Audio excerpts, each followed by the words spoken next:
हाँ, अस्वीकार कर दिया उनको। वो जब जहाँ आना है और जिस प्रभु के कार्यक्रम में आना है उनको पहले नकारे हैं कि वहाँ भगवान का कोई अस्तित्व नहीं है।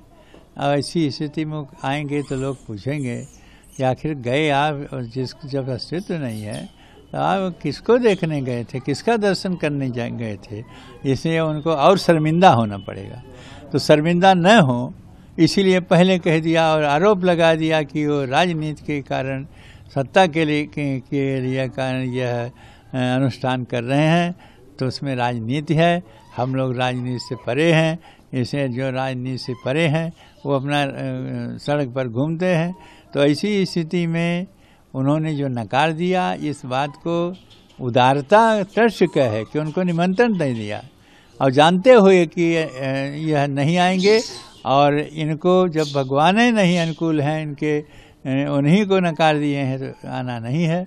लेकिन हमने पहले कह दिया था कि निमंत्रण नहीं देना चाहिए, लेकिन निमंत्रण ट्रस्ट ने दिया और देने के बाद में भी जो उन्होंने नकार दिया, तो यही कारण है। राजनीति तो बहाना है। ये है कि जिस प्रभु को हमने नकार दिया है, जिस राम को, और उनका अस्तित्व काल्पनिक कह दिया है, उनके लिए हम क्यों जाएं। इसलिए उन्होंने आना स्वीकार नहीं किया और निमंत्रण को स्वीकार कर दिया। यह धन्यवाद उनको कि यहाँ आएंगे तो किसका दर्शन करेंगे।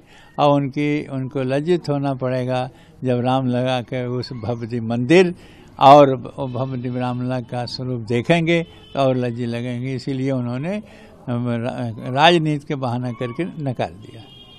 महाराज जी, स्वामी प्रसाद मौर्य का बयान आया था कि कानून व्यवस्था को लेकर उन्होंने गोलियां चलाई थी और कारसेवकों को अराजक तत्व बताया, क्या कहते? हाँ, अराजक तत्व बताया इसलिए कि मुलायम सिंह उसके मतलब मुख्यमंत्री थे और मुख्यमंत्री होते हुए उन्होंने आदेश दे करके उन कारसेवकों को, बैठे हुए कारसेवकों को गोली से मरवा दिया था और गोली चलवा दिया था।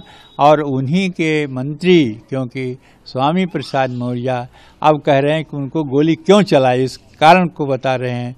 कहें कि वो जो गए थे वहाँ पर वो अराजक तत्व थे, इसलिए अराजक तत्व को वो मारना यही रहा, इसीलिए वहाँ गोली चलवा के मारा गया है।